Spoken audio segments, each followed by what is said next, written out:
I don't like football. Just a game. It's crap. Many other bigger things more important in life than this. I'm going to start with League One today because I just cannot wait 15 minutes to get into it. I've just got to acknowledge it straight away. We'll have a quick look at table, nice and early. Guess who's number one? What? Oh, no. What again now? Top two, same. Bottom two, same. I don't think that'll change forever. Crawley have lost again. You know what? We'll get into it. We'll look at the fixtures. Hold on, let me just get it up. Right. Tuesday, 1st of October, League One. Barnsley 2, Wickham 2. Let's... That first half, I could and wish I would have clawed my eyes out. I wish I'd have taken him out, put him in a jar and walked off. That was the worst half of football I've ever watched in my life. Second half, obviously very entertaining. 4 goals. However, we are hot cross bun. We are crap. We've started... Get ready. We started 4 centre-backs. So, Dijavinia, Pines, Robertson, Earl, all centre-backs. Lofthouse is a wing-back, and he stood up there. Cotter's a wing-back. So, that's, hold on, 4 centre-halves, 2 wing-backs. 2 defensive-minded midfielders in Connell and Craig at home to Wickham. I know, the superpower that is Wickham Wanderers. We've got...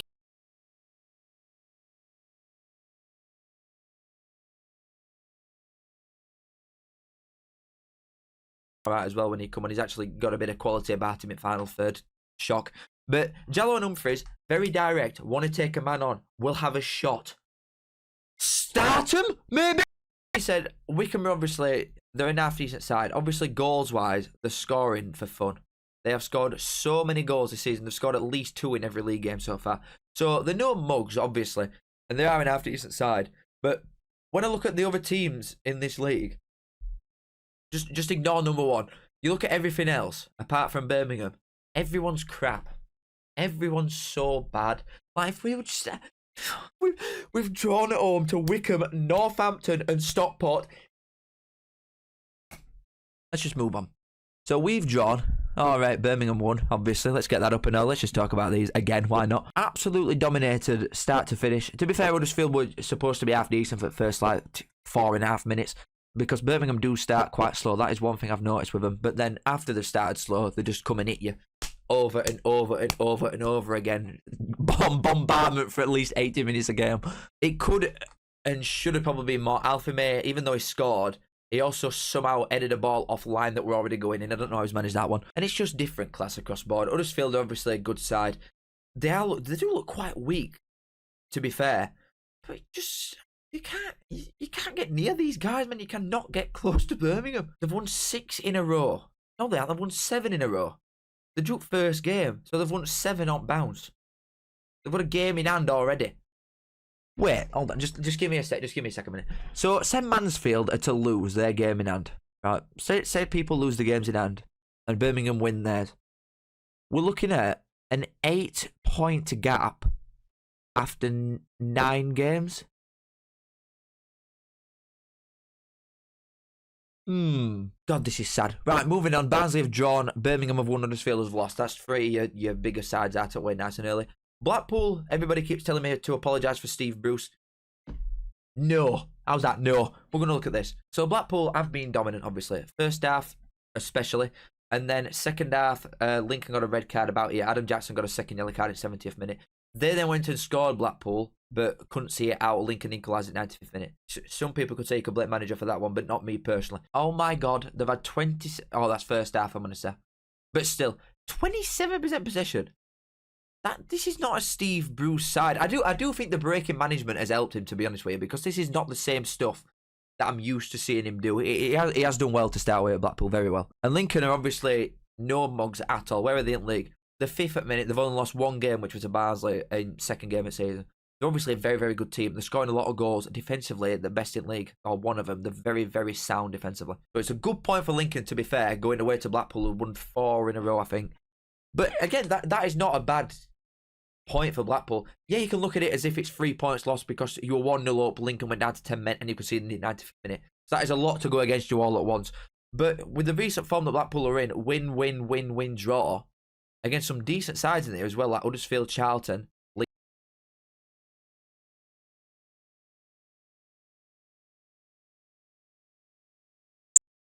Mental.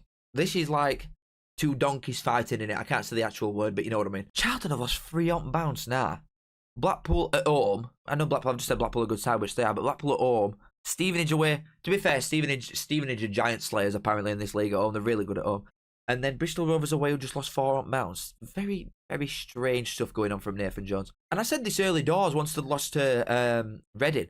This does not look the same Charlton as last year. And people are laughing at me saying, oh, they've only lost 1 game. Because obviously when Nathan Jones first came in at Ricasa, they were very, very hard to beat. They didn't lose any games apart from the Wycombe one. He'd lost 1 game since he come in, Nathan Jones, last season. He'd only won about 4, and he was drawing a lot of games. And it will maybe a case of which way is he going to turn these draws into. He's going to go for it a little bit more. But now, this season, they've lost 4 already in league. That is a big, big difference compared to last when Nathan Jones had first come in. To be fair, Bristol Rovers' goals were really, really good. Obviously, they've got Scotty Sinclair up front, haven't they? So, that was a really good goal. This one from that Lindsay were a very good goal. I'm a cheer rate again. I mean, at least he's starting him now because he's got 2 assists. I told you the best player is Min. Very, very well taken goals off from Bristol Rovers. And Charlton, squeaky bums maybe? What if, do you want Nathan Jones anymore? Who knows? Maybe Cardiff might come in for him. Who knows? He did put the cry out for help. He did put the cry for help out, didn't he? But it's a good way for Bristol Rovers to end the disarray of what's going on at the club and the amount of goals they're conceding. That hasn't changed. Even though they've won, they have still conceded 2. They're conceding at least 2 constantly in recent weeks. Apart from Cambridge, they've conceded so many goals this season so far. That has got to stop. You can't go into a game like 15 goals conceded. That's the same as Shrewsbury. You can't go into a game needing to score 3 goals to get a win. That is shocking. Next up, Cambridge 0, Rotherham 1. Fatty fist bumps! Woo! We finally got some. Go on, Steve! And then after the game, bless him, he's doing his interview and he's saying about the hard times that they're going through Rotherham at the minute and how he's needed his biggest inspirations like his wife and his daughters.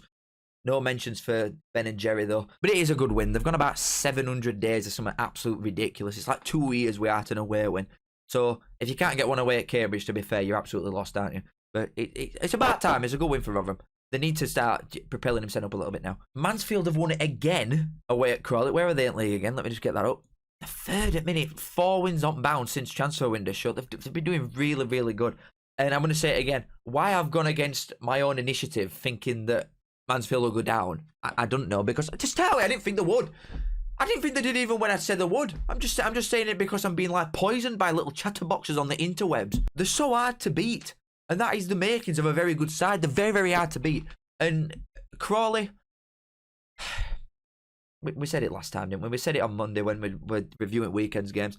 You've lost your manager. It's over. Unfortunately. Leyton Orient have lost at home to Exeter. Leyton Orient have had some very, very dodgy results recently. They started really, really poor, didn't they? Then they got 2 good wins against Reading and Stockport. But then they've dropped points again the last couple of weeks. Whereas Exeter, to be fair, Exeter started quite poorly as well, and they've turned it round. A little bit inconsistent, but they're starting to put like some sort of results together. They've had a win, a draw, and a win in the last 3 games, Exeter. So they are picking up a little bit. And to be fair, if they win the game in hand, they can go above Barnsley. So, oh God, we are so embarrassing. Northampton 2, Bolton 4. Bolton changed their attacking lineup this time. They started McAtee and Collins, which is complete opposite to what they've done in recent weeks with Adebayo and Charles. But they were 4-0 up. So I said, I knew it. Straight away, as soon as they got that first win, they're just going to keep bouncing now. They'll just keep going up and up and up. It might end up being them in second goal with how crap everybody else is. Because we've all had a bad start. Bolton had a really, really bad one. But they've turned that into 3 wins on bounce now and scoring a lot of goals in between. Not bad that, to be fair, for fans that had Everton outsides. It stands over a week. They're about 6 points of second. We're game in hand, you know what I mean? And Northampton have lost 3 out of the last 4 games now, and they're conceding a lot of goals. It's not a good look to concede that many so early. Shrewsbury 0, Stockport 2. Shrewsbury lose again. No real big surprises there. I don't know where they're going to get the wins from, to be honest with you. The squad's very, very weak. They concede a lot of goals. They're not scoring enough across board. It's just nowhere near good enough. And Stockport, continuously very hard to beat. They have gone on a little bit of a rough patch, haven't they, recently? I think this is the first win in the last 5, top of my head. But they are very, very hard to break down. I saw that in flesh on Saturday. They're a very hard team to break down. Defensively, they're very, very solid, unlike us. Stevenage 1, Wrexham 0. Since the game against Birmingham, Wrexham have been quite dodgy. They scraped past Crawley with a 2-1, drew away at Leyton Orient, and then they've lost away at Stevenage. Like I said earlier, though, Stevenage at home it's not a coincidence. They lost to Lincoln, but then they bet Barnsley, Charlton, and Wrexham, 3 decent sides in this league straight away. We are conceding a goal, by the way. Defensively, very, very sound. And I think this is a flattering result for Wrexham, to be honest with you. I've only watched highlights, extended highlights of it. But Stevenage looked like they could have written for a lot more if they'd have been a little bit more clinical. Stevenage were the better team. Wrexham having more possessions, a bit strange to see, to be honest. But Stevenage, I thought they could have put up to sword a little bit there. They could have hit 2 or 3 past them. Could be partly due to the fact that they're starting Fletcher and Marriott, and Elliot Lee, Paul Mullin, and Ollie Palmer are all on bench. Little bit strange. I don't know if it's a fitness issue or something like that. Maybe it is a step up to some extent from League 2 to playing teams like Stevenage in League 1.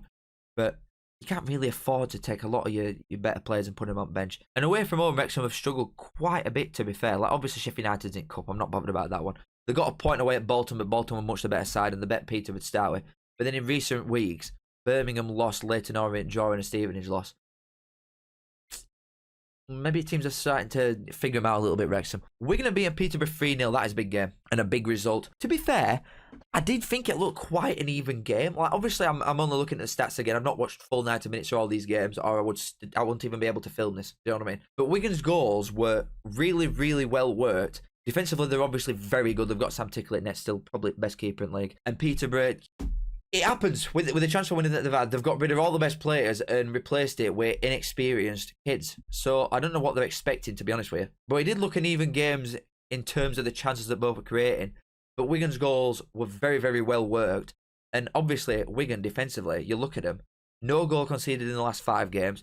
Yeah, they've only scored in 2 of the games, but for some reason they go 4-0, 0-0, 0-0, 0-0, which I won't wish on my worst enemy watching 3-0 up bounce. Then into 3-0 again. Very, very good at back. Probably sets tone for the type of team that they want to beat. Very hard to beat, which they are, to be fair. And when they do play the football that they do, if they're clinical enough, they can smash teams very easily. Very good win, that. Very important win. And then finally, last League 1 game, Reading bet Burton 3-1. Reading, much the better side from what I've seen. And Burton, victims of their own downfall, to be honest, because defensively they look really, really shit. The goals that Reading scored is from nicking it off Burton in and around their own half, in and around their own penalty area, when Burton just aren't clearing it properly. And then when Reading are getting ball, Burton just look too slack. They don't look like they want it enough a lot of time, to be honest with you. Reading were the much, much better team. And Burton have gone from being quite difficult to beat near start to, after losing to us, they've gone for 4 losses on bounce now. One's in that stupid cups, I'm not worried about that. But Barnsley, Blackpool and Reading, 3 decent sides again. They obviously can't keep up with the better teams in this league, Burton, despite having quite a good squad. And Reading keep chipping away, to be fair. 2 wins on bounce now. Very inconsistent, aren't they? But they're going to be 12 to be fair, they're consistent with the goal difference. But as long as they stay up, I feel like I'm going to say this every week about Reading. I think they would take 20th now, just to get it out of the way.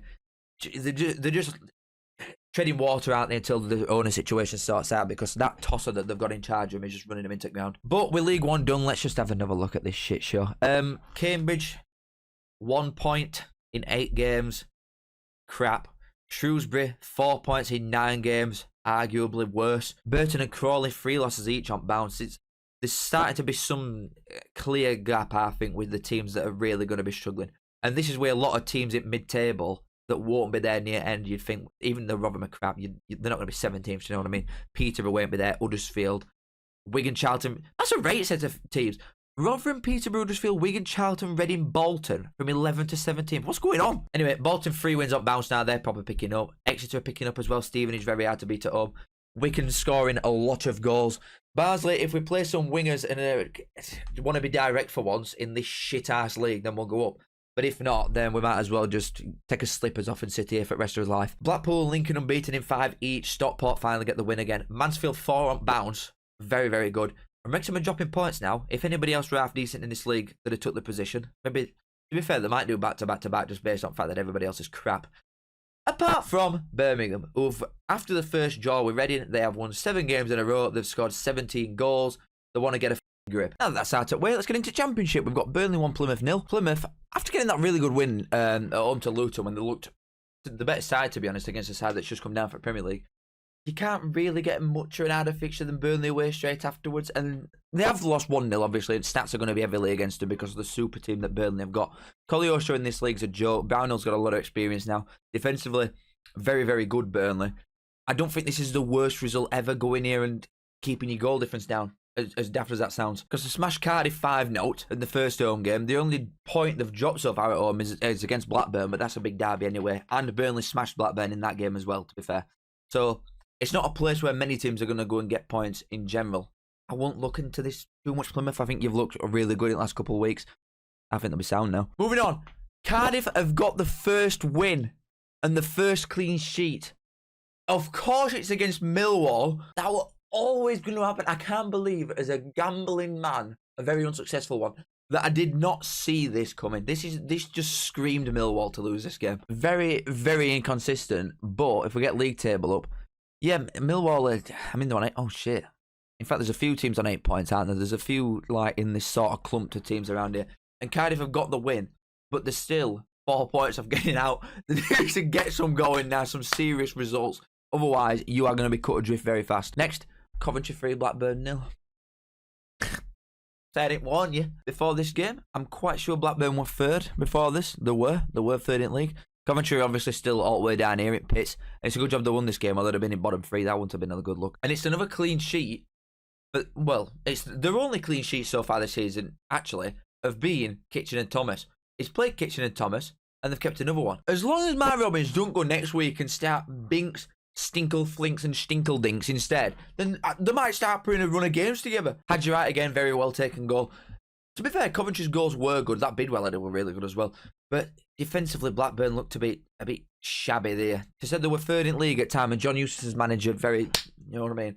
That were really poor defending some of them goals. But now I'm expecting these boys to start knocking him in a little bit more, Coventry. Luton drew 2 apiece, and to be honest, were lucky to do so. First half, very even. Oxford dominated it a little bit more once Luton had Liam Walsh with a straight red card after being on pitch for 30 seconds, which is very silly, young man. Again, Adebayo looked shit. To be honest with you, is Morris still injured? He is. He's got a leg injury. That really ain't good, because if they'd have had him up front, I think, again, they'd have won this game. Oxford, obviously, they've got a lot of injuries, but the depth that they've got based on the teams that, the players that they've brought in this transfer window, very good recruitment. They're fine, but for majority of positions, somebody can get injured, like a Brannigan. Somebody as important as him can get injured. Then you've got Will Vaulks who just come and step in and do that job. They've got very, very good depth, Oxford. And some of the goals in this game were really, really good. And if it weren't for, to be fair, Cummins made some really good ones for Oxford. If it weren't for Kaminsky, again, they'd have lost this game, Luton. He made some very, very good saves. But it's the same thing. They're missing Morris big time. And again, I'm going to keep saying it. Oxford will be more than fine, boys. Where are they now? Where are Oxford? 11th. Yeah. They'll be more than fine, Oxford. Luton at one that might have to worry about it. They might have to look over the shoulder a bit more than Oxford. Norwich have drawn with Leeds 1 apiece. That's another case where Leeds have dropped points to an half-decent side again. They obviously keep smashing the worst teams in this league. And this is from a penalty, this Norwich goal. They do beat everybody that's quite crap, Leeds. But as soon as they play someone that's half-decent, they do struggle a little bit to get it done. But to be fair, Norwich away is as much as I take piss, that is a very hard place to go. Not a lot of teams go to Norwich and win. QPR bet all 3-1. To say that all wanted the new manager out about 5 seconds ago, we may be pushing 5 days. They've done really well recently. And I thought they looked so crap first few games. But he can chop and change very quickly, can't he? You go from wanting to play all to now a lot of teams are thinking, shit, we'll stop away from these while they're in shit hot form. 3 wins on bounce, all against sides that are just going to be like doing nothing sort of thing. Who they played in the last 3? They've had Stoke away, who at time run a really, really shit run of form. They've just won the one yesterday. But Cardiff 4-1 at home, and now QPR 3-1 away. Scoring a lot of goals. And QPR got no winning 4 now. They keep conceding, which is quite a problem. I mean, they've scored 9 goals, which isn't the worst. They've conceded 14 goals in 8 games, and that really ain't good. Especially because I think the fixtures in recent weeks, especially when they've not won in the last 4, have been quite favourable. That's when you should be picking your points up. Sunderland 2-0 at home to Derby. I mean, that one were just like, that were most tunnel vision 2-0 ever. I think everybody could see something like that coming. Derby are quite poor away results-wise. I did think they looked better this game, though, than they have done in previous ones. They looked up for it in this time. But Sunderland, the team's ridiculous. Job scored an absolute screamer. I think Job a lot of time gets massively overrated just because of his last name. Which to be fair, he's even changed it off his shirt, and he just wants to be Job. He don't want the Bellingham-like name chasing him around. But that is a screamer. Both goals were very, very good. Sunderland, I do think it were an even game, but Sunderland just got the quality in him that Derby maybe hadn't, especially from a forward's perspective. And then finally for the Tuesdays, West Brom lost 1-0 to Middlesbrough. Now, this is two very, very good sides going up against each other. Two probably best managers. Well, Carlos is best manager. I think Carrick's very, very good.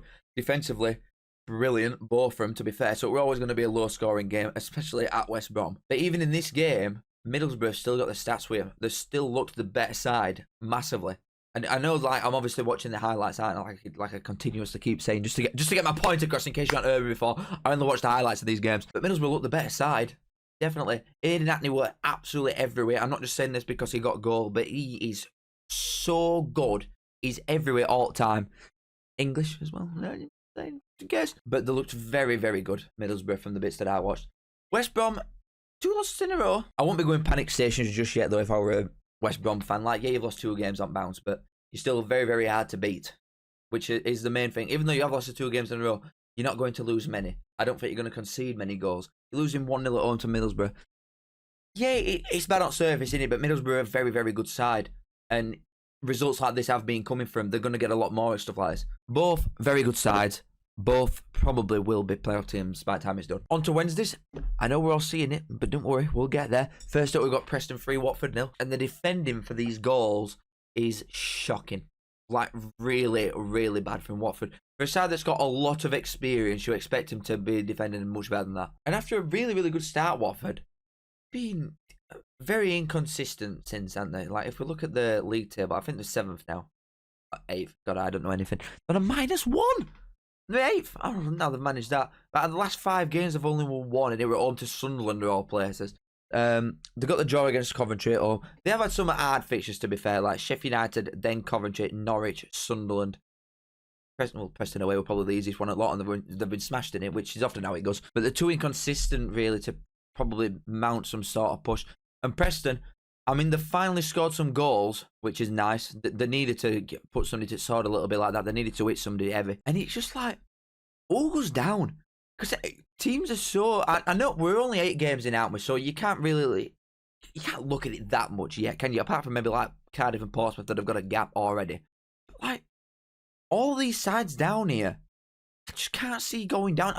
I think it is going to be one of them seasons where some serious big sides come down to League One. Speaking of big teams in League One, Sheffield United spent 6 years there recently.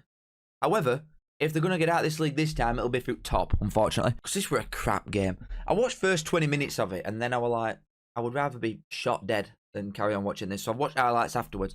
What's his name? This lad, this Pert Harris that Swansea have got, somehow missed.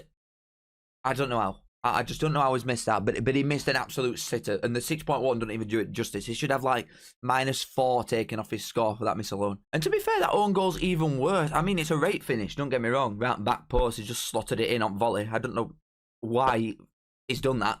He got in front of the man. You know what I mean? He could have just let it go. I don't know what he was doing there. But it's a game where if Sheffield United were more clinical, they could have hit Swansea for 2 or 3. But ultimately, it's a scrappy game.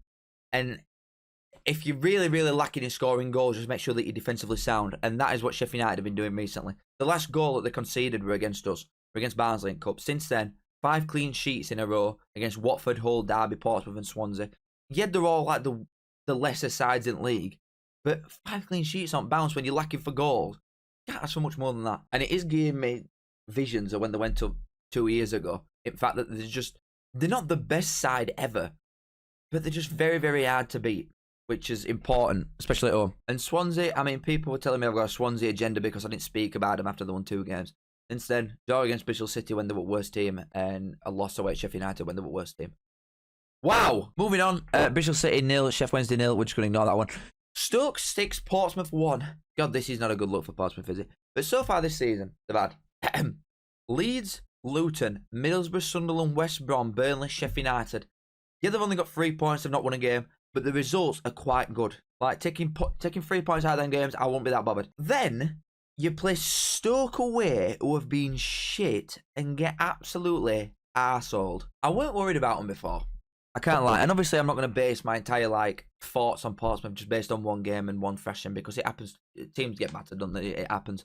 But this has really opened my eyes a little bit to the fact that, yeah, Portsmouth's recruitment last season were really good, especially when they got to January in League One and they were top at league and they knew it was sort of there for taking if they could just see it out.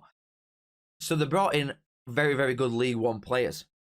But that's what Portsmouth are, a team full of good League One players, not a team full of good Championship players. There's a big, big difference. They've not got any real standouts, Portsmouth. That's what I'm struggling to find. Who's a match winner in this team? Who can just grab it by its scruff at neck and think, right, I'm him. I'm just going to go and get ball, pick it up and score. I don't think they've got anybody like that that can maybe get them points that they might need, especially in a league that's so tough. I'm going to come back to it again because Cardiff and Portsmouth are on 4 points. There's a gap already. You've got 1, 2, 3, 4, 5. You've got 6 teams on 8 points. You've got 2 on 9. You know what I mean? It's not like end of world, is it? A lot of these teams, Millwall, a lot of experience in this league now. They'll be fine. Coventry will end up in top 6. Plymouth look really good. Wednesday, I don't think he'll go down as much as I want him to. Luton have got a good side, especially when Morris comes back. Even Preston are scoring. Where do you find teams that are worse than you? That's what I'm really struggling with at the minute for Portsmouth. They've been proper, seriously tonked. And the next couple of games, obviously, I mean, they need to do something, don't they? They really, really need to pick some wins up in the next few games. Because they've got their hardest ones out at way. Next game, Oxford at home. QPR away, we're at bottom 3. Cardiff away, we're at bottom 3. Wednesday at home, we're at bottom like 7 at minute. They've got some very, very winnable games coming up soon. And if they don't come out to the other side of this with like 3 wins in the next like 6, 7 games, it could be finito. And we'll have one last look at table again. Obviously, Cardiff and Portsmouth, like I've just said, Cardiff have finally got the first win and the first clean sheet, but they are still bottom of the league despite having that win. Portsmouth really, really struggling a minute. QPR have dropped in there as well. There's a big old clump of teams in and around same points tally. And to be fair, there's a little bit of a gap forming near top already. Like it could be a case very soon. You swap Middlesbrough and Blackburn, and that could be a top 6 done. Just in an alternating order, but apart from Coventry actually, because they're going up obviously, aren't they? But all of 1-3 on bounce, they might have something to say, which is crazy after the first couple of weeks, but they might have something to say about this top 6. Middlesbrough 2 wins on bounce, it's been coming though. Blackburn very inconsistent in the last few weeks. Leeds drop points again against a good side. West Brom 2 losses in a row. Sheffield United only team unbeaten. If it weren't for a points deduction, they'd be 2nd. Yeah, Burnley again, very good defensively. That's my main takeaway from this, is that Sunderland, Burnley, Sheffield United, West Brom, Leeds and Middlesbrough are the sides that are conceding very, very little amount of goals, but they're actually hitting them on break as well. They're hitting them for enough. So a solid defence in this league is what is going to get you seriously up there. It's same as any league. If you want to be a good promotion side, you can't afford to be leaking 2-3 goals every game like some of them are doing. But it's looking good, especially from a relegation standpoint. I think we could be in for another all-timer like last year when there's 7-8 teams in it in the last couple of days. But as long as Wednesday go down, I'm happy. Right, boys. Pleasure. Thank you as always for watching. Make sure you like and subscribe. I always do that. I don't know why. Yeah. Thank you as always for watching. Love you all. And I'll see you in a bit. No you Reds this week because we're shit.